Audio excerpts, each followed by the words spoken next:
The Star of Bethlehem. For 2,000 years, this celestial phenomenon has been woven into the fabric of our civilization, immortalized in art, hymns, and scripture. We are told it guided 3 wise men across the desert to witness the birth of the Messiah. A beautiful story, a symbol of hope and divine intervention. But what if this comforting narrative is hiding something far more disturbing? What if the Star of Bethlehem was not a gentle beacon of peace, but a harbinger of catastrophe? What if it marked not a beginning, but an ending? Tonight we are going to tear apart the fairy tale. We're going to examine the historical evidence, the astronomical data, and the architectural anomalies that suggest the Star of Bethlehem might have been something entirely different from what we've been taught. We're going to follow a chain of logic that leads to a conclusion so radical it could overturn everything we think we know about our past. Because when you look closely at the evidence, when you stop accepting the official story at face value, a terrifying pattern emerges. A pattern that connects ancient texts, buried cities, and global catastrophe into a single unified event. The question we need to ask ourselves is simple but profound. Was the Star of Bethlehem actually a star at all? Or was it something else? Something that changed the course of human history in ways we're only beginning to understand. Let's start with what we think we know. The Gospel of Matthew is the only canonical text that mentions the Star of Bethlehem. According to this account, wise men from the east saw a star rising and followed it to Jerusalem, where it led them to the infant Jesus. The star is described as moving across the sky, stopping over the place where the child lay. For centuries, theologians and astronomers have debated what this celestial object could have been. A comet? A planetary conjunction? A supernova? Each theory has its proponents and its problems. The comet theory is popular because comets were historically seen as omens, harbingers of significant events. They appear suddenly, move across the sky, and can remain visible for weeks or months. But here's the issue. In ancient times, comets were almost always interpreted as bad omens, signs of disaster, death, and war. Why would the arrival of a saviour be announced by a symbol of doom? The Roman historian Josephus recorded several comets around this period, and each was associated with calamity. Not exactly the joyful herald you'd expect for the birth of a divine king. The planetary conjunction theory suggests that what the wise men saw was Jupiter and Saturn appearing unusually close together in the night sky. This did occur around 7 BC, and in ancient astrology, such an alignment held profound significance. Jupiter was associated with kingship, Saturn with the Jews. Their meeting in the constellation Pisces, linked to the end times and the Messiah, would have been a powerful sign. But this theory has a fatal flaw. A conjunction doesn't move across the sky in the way described. It doesn't stop over a specific location. It's a gradual, predictable astronomical event, not a guiding light. The supernova theory proposes that a massive star exploded, creating a brilliant new light in the sky. Chinese astronomical records from around 5 BC do mention a new star that appeared for over 70 days. But a supernova, once it appears, stays in the same position relative to other stars. It doesn't travel. It doesn't lead anyone anywhere. So we're left with a puzzle. None of the conventional explanations fully account for the behavior described in the biblical text. A light that appears, moves, and stops with apparent purpose. This is not how stars, planets, or even comets behave. Unless, of course, we're not dealing with a natural celestial phenomenon at all. Let's consider another possibility. One that official history would prefer you never think about. What if the Star of Bethlehem was not a passive astronomical event, but an active, directed force? What if it was a weapon? This idea sounds absurd at first. How could an ancient text be describing advanced technology? But before you dismiss it, remember what we've discovered about the sophistication of previous civilizations. We've seen evidence of global architectural networks, advanced engineering, and energy systems that we still don't fully understand. We've documented artifacts and structures that defy the official timeline. Why should we assume that our ancestors were incapable of technologies that today we would associate with science fiction? Ancient texts from around the world describe celestial battles, objects falling from the sky, and catastrophic events triggered by forces from above. The Hindu Vedas speak of Vimanas, flying machines capable of incredible destruction. The Book of Enoch describes fallen angels bringing forbidden knowledge to humanity. The Sumerian texts detail conflicts between gods using weapons of unimaginable power. What if these aren't myths? What if they're historical records written in the only language available to people trying to describe technologies they couldn't comprehend? Now, let's look at what was happening on Earth around the time of the Star of Bethlehem. Because here's where things get interesting. The period between 10 BC and 10 AD is marked by a series of strange and devastating events recorded across multiple civilizations.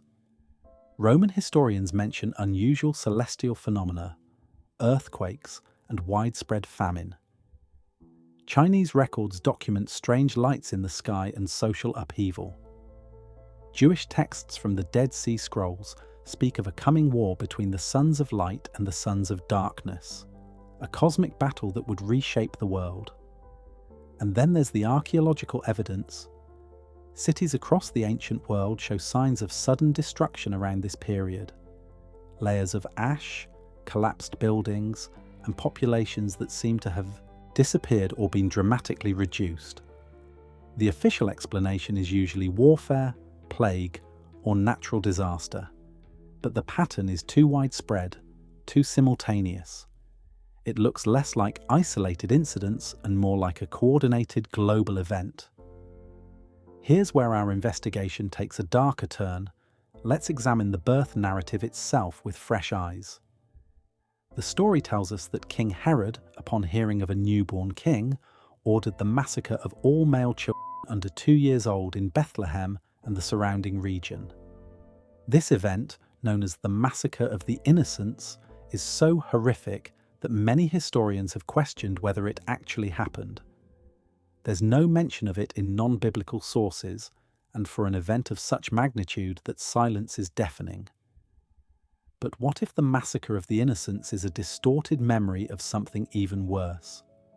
What if it's a folk recollection of a much larger catastrophe, one that affected not just Bethlehem, but the entire world?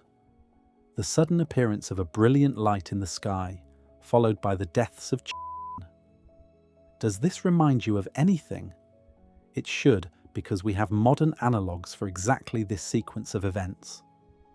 In 1908, something exploded over Tunguska, Siberia. A massive blast flattened 80 million trees over an area of more than 2,000 square kilometers. The explosion was visible hundreds of miles away and registered on seismographs across Eurasia. If this event had occurred over a populated area, the death toll would have been catastrophic, particularly among the most vulnerable, children and the elderly. The official explanation today is that a meteorite or comet fragment exploded in the atmosphere. But notice the pattern: a light in the sky, followed by destruction. What if the Star of Bethlehem was a similar event, but on a much larger scale? What if it was not a single explosion, but part of a sustained bombardment or targeted attack on civilization itself? This would explain the widespread destruction we see in the archaeological record. It would explain the sudden disappearance of populations, and it would explain why the event was remembered in religious terms, as people tried to make sense of a catastrophe beyond their understanding. But here's where the theory becomes truly unsettling. If the Star of Bethlehem was part of a larger destructive event, who or what was responsible? Was it a natural cosmic disaster, the Earth passing through a debris field that pelted the planet with impacts? Or was it something else? Was it deliberate? Let's look at the timing. The traditional date for Jesus' birth is placed somewhere between 6 and 4 BC. This aligns almost perfectly with a period of intense comet activity recorded by Chinese and Roman astronomers. But it also aligns with something else. It coincides with what researchers call a reset event, a periodic catastrophe that wipes the slate clean and allows civilization to begin again. If such resets are real, and the evidence suggests they might be, then the Star of Bethlehem could mark the last major reset before our current historical era. Think about what we know from our previous investigations. We've documented cities buried under meters of earth, ancient buildings showing signs of massive flooding or impact damage, and a global civilization that seems to have been erased almost overnight. We've seen evidence of advanced technologies that were lost and had to be rediscovered. We've found artifacts and structures that don't fit the official timeline. All of this points to a moment of rupture, a break in continuity, after which history had to start over. Now consider the religious significance attached to this moment. Christianity doesn't just mark time from the birth of Jesus, it divides all of history into before and after, BC and AD, before Christ and Anno Domini, the year of our Lord. This system was established centuries after the supposed events, but it's telling that this moment was chosen as the hinge point of human history. What if this choice wasn't arbitrary? What if it reflects a real traumatic break in civilization that was so profound it could never be forgotten, even if the details were lost or deliberately obscured? The Roman Empire, which controlled much of the known world at this time, underwent dramatic changes in the decades following the Star of Bethlehem. The reign of Augustus ended, and the empire entered a period of instability. Population centers shifted, trade routes changed. Entire regions that had been prosperous and populated became marginal or disappeared from the historical record entirely. Official history attributes this to political and economic factors, but what if there was a deeper cause? What if the empire was recovering from a catastrophe that had decimated its infrastructure and population? Let's turn our attention to the wise men, the Magi who supposedly followed the star. Who were these mysterious figures? The Bible gives us almost no information about them. We don't know their names, how many there were, or exactly where they came from. Later tradition assigns them names and makes them kings, but the original text is vague. They are magi, a term that can mean astrologers, priests, or even magicians. They come from the east, which could mean Persia, Babylon, or even further afield. What if the Magi weren't tracking a religious sign at all? What if they were survivors of the catastrophe, possessing knowledge and technology from the previous civilization? What if they were trying to locate the impact site or the epicenter of whatever had just destroyed their world? This would explain their mysterious appearance and disappearance from the narrative. They weren't on a spiritual quest. They were on a recovery mission. This interpretation gains support when we look at what the Magi brought as gifts: gold, frankincense, and myrrh. On the surface, these seem like appropriate royal gifts. But look deeper. Gold is an excellent conductor used even today in advanced electronics. Frankincense and myrrh have preservative and medicinal properties, but they're also highly flammable and were used in ancient times in various chemical processes. Could these gifts actually be materials necessary for some kind of technological operation? Were the Magi bringing supplies to help rebuild or restart something? Now, let's examine the physical evidence on the ground.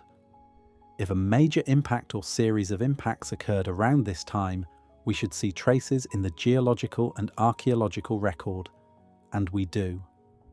Across Europe, the Middle East, and Asia, there are layers of sediment from this period that show signs of sudden, violent disturbance.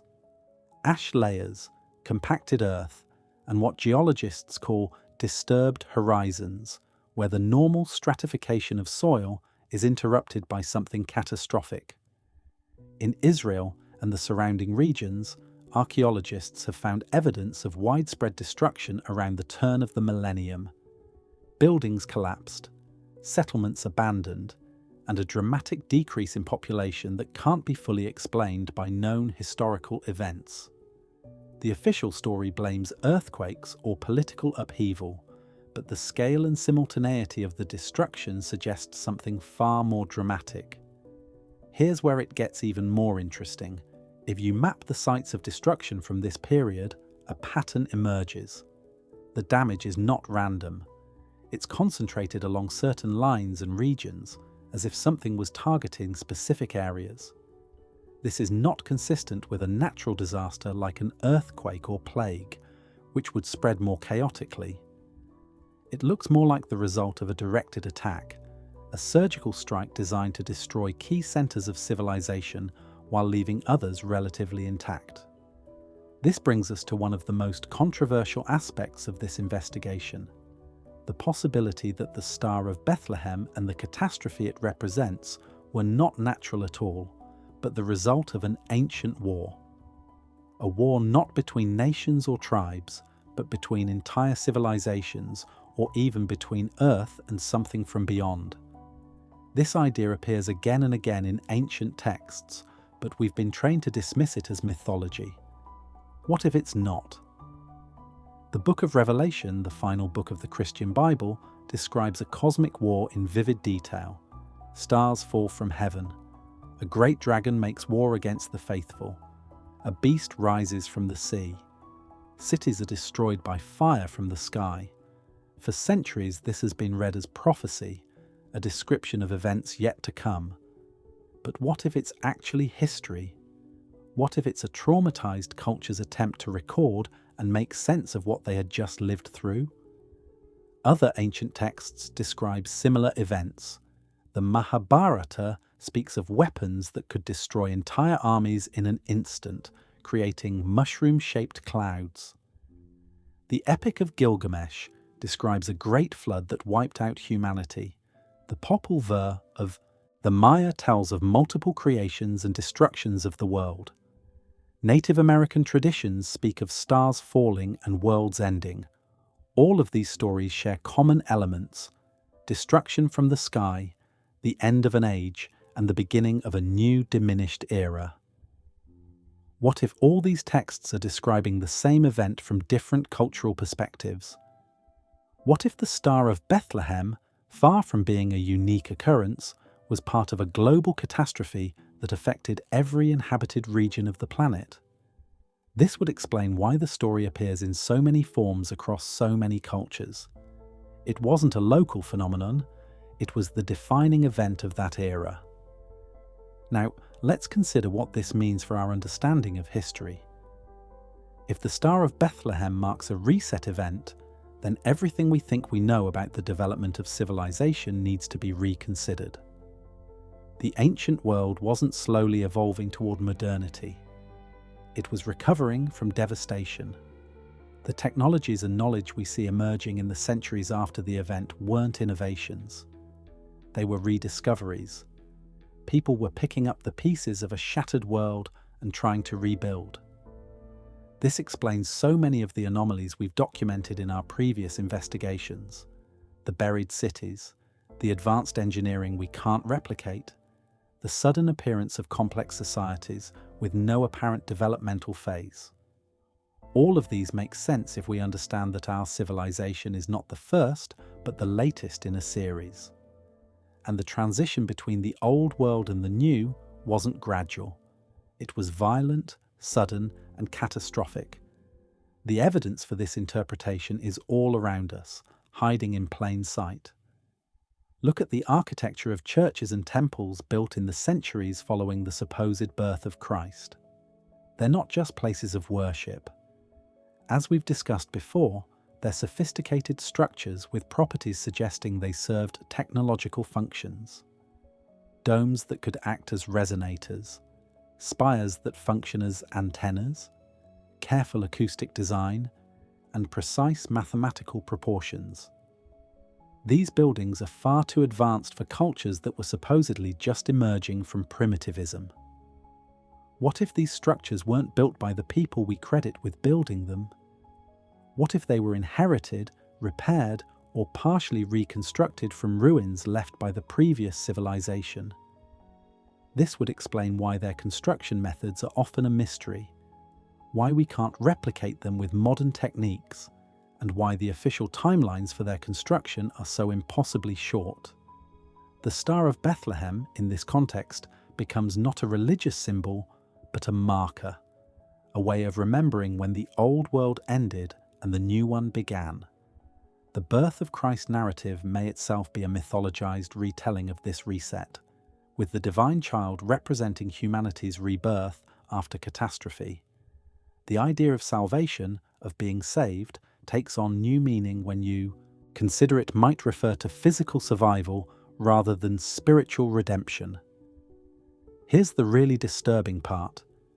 If this reset happened roughly 2,000 years ago, it means that our entire recorded history, everything we consider ancient civilization, Rome, Greece, Egypt, all of it, might be post-catastrophe. The really ancient world, the one that built the megalithic structures, the one with the advanced technology, that civilization might have ended with the Star of Bethlehem. What we think of as ancient might just be the first steps of recovery. This has profound implications.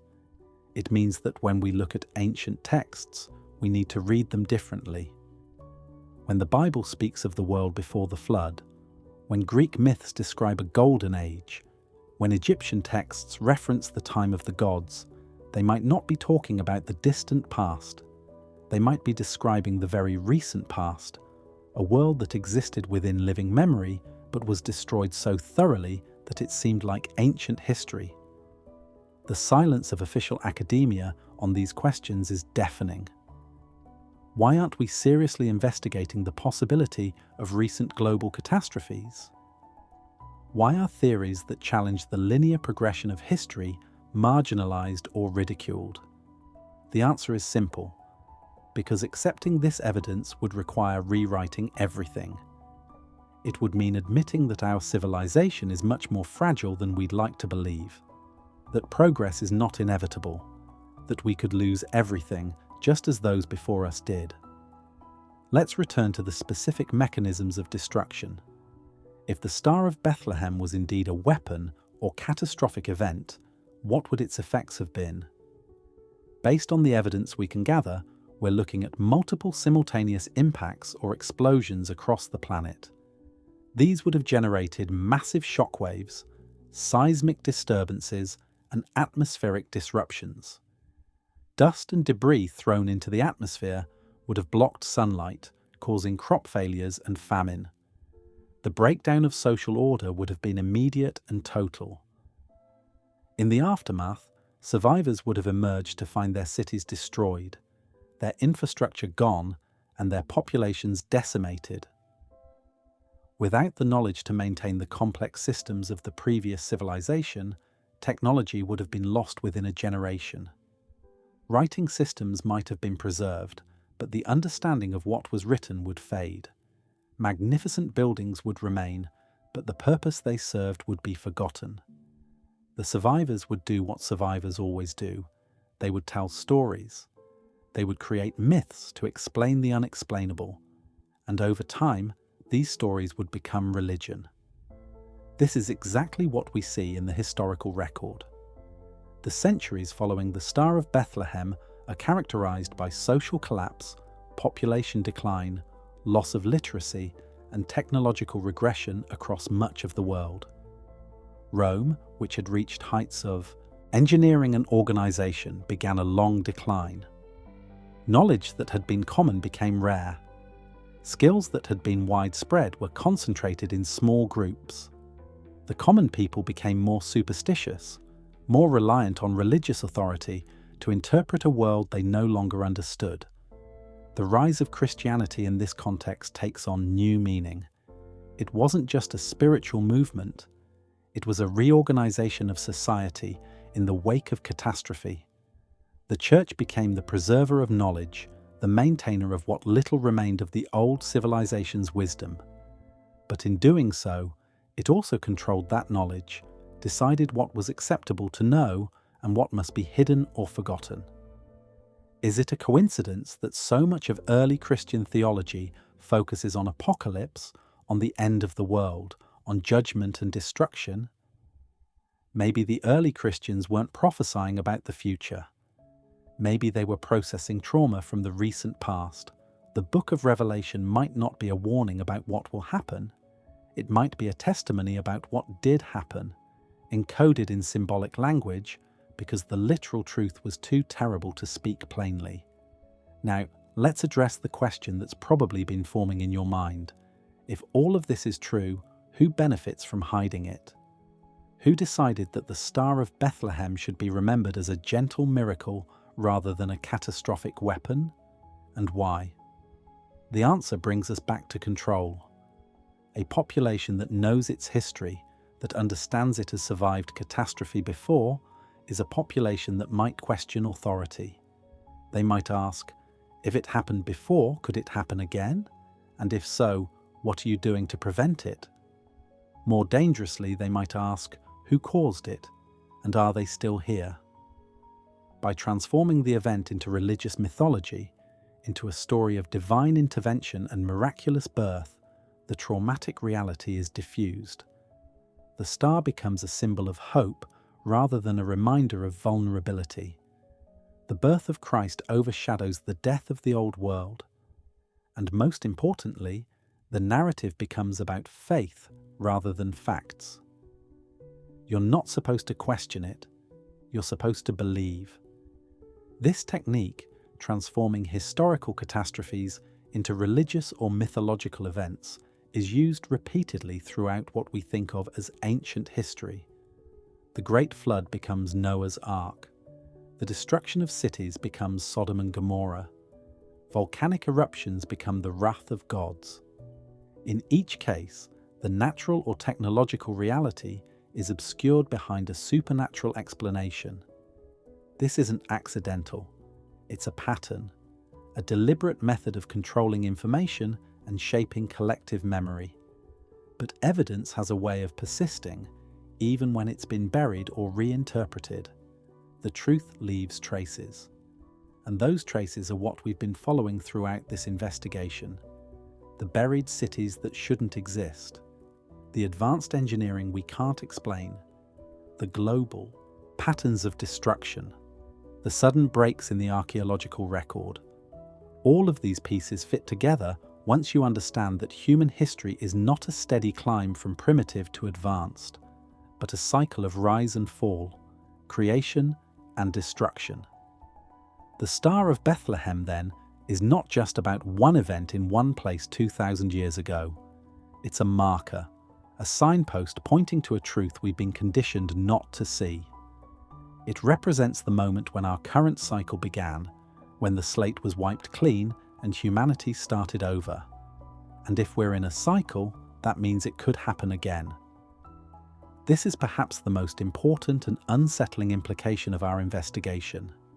If resets are real, if civilizations rise and fall in a pattern, then we need to ask ourselves, where are we in the cycle now? Are we approaching another reset? Are the signs all around us, visible only to those who know what to look for? Look at our world today. Rapid technological change, environmental instability, social upheaval, and the constant threat of catastrophic war. These are the same conditions that preceded previous resets. We're developing technologies we may not be able to control. We're stressing our planet's systems in ways that might have unforeseen consequences.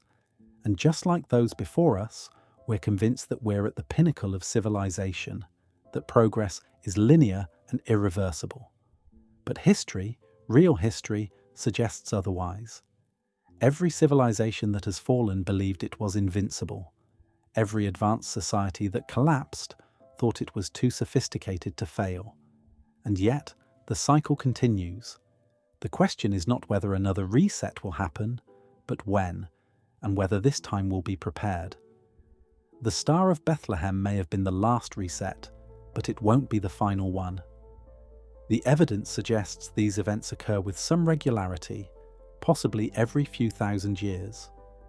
If that's true, and if our dating of the last event is correct, then we might be approaching the time when another one is due. The signs, if you know how to read them, are appearing with increasing frequency. Unusual celestial phenomena, comets and asteroids passing closer to Earth than ever recorded. Dramatic climate shifts that can't be fully explained by human activity alone. Seismic and volcanic activity increasing globally.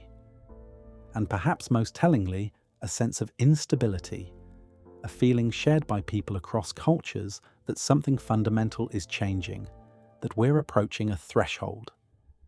This brings us to the final, most crucial question. If another reset is coming, is there anything we can do to prepare? Or are we, like those before us, doomed to watch helplessly as our civilization crumbles? The answer depends on whether we can learn from the past, the real past, not the sanitized version we've been taught. It depends on whether we can see through the myths and recognize the patterns. And it depends on whether we're willing to act on that knowledge. The evidence is clear to anyone willing to look at it objectively. The Star of Bethlehem was not a miracle. It was a catastrophe, possibly the greatest in recorded history. It marked the end of an advanced global civilization and the beginning of our current era. The light that shone in the sky was not a beacon of hope, but a harbinger of destruction. And the birth that it supposedly heralded was not of a divine savior, but of a new, diminished humanity struggling to rebuild from ruins. This truth has been hidden from us, encoded in religious texts, dismissed as mythology, and obscured by official histories that refuse to acknowledge the cyclical nature of human civilization. But the evidence remains. It's carved in stone, buried in the earth, and written in texts that have survived despite efforts to suppress or reinterpret them. What we've uncovered here is not just a reinterpretation of one historical event. It's a window into the true nature of our past and possibly our future. The Star of Bethlehem is the key that unlocks everything, the single point where myth and reality, religion and history, catastrophe and continuity all intersect. By understanding what it really was, we can begin to understand who we really are and what may lie ahead. The official story wants you to believe in miracles, in divine intervention, in a neat linear progression from primitive to advanced. But the facts tell a different story. They tell of a world that rises and falls, of civilizations that reach great heights only to be cast down, of knowledge gained and lost and painfully regained. They tell of stars that are not stars, of lights in the sky that bring not salvation, but destruction. So the next time you see a representation of the Star of Bethlehem glowing peacefully over a stable, ask yourself, what really happened that night? What was that light in the sky? And why have we been taught to celebrate rather than mourn the event it marks? The answers to these questions may be uncomfortable, even frightening, but they're real. And in a world where another reset may be approaching, understanding the truth of the last one might be the only thing that can save us from repeating the same catastrophic mistakes. The choice is yours. You can continue to believe the comfortable narrative, the story of a miraculous star guiding wise men to a divine birth. Or you can look at the evidence, connect the dots, and see the Star of Bethlehem for what it truly was. A weapon, a catastrophe, a reset event that ended one world and began another. The truth is written in stone, buried in earth, and hidden in plain sight in the very texts we've been reading for 2,000 years. All you have to do is open your eyes and see it,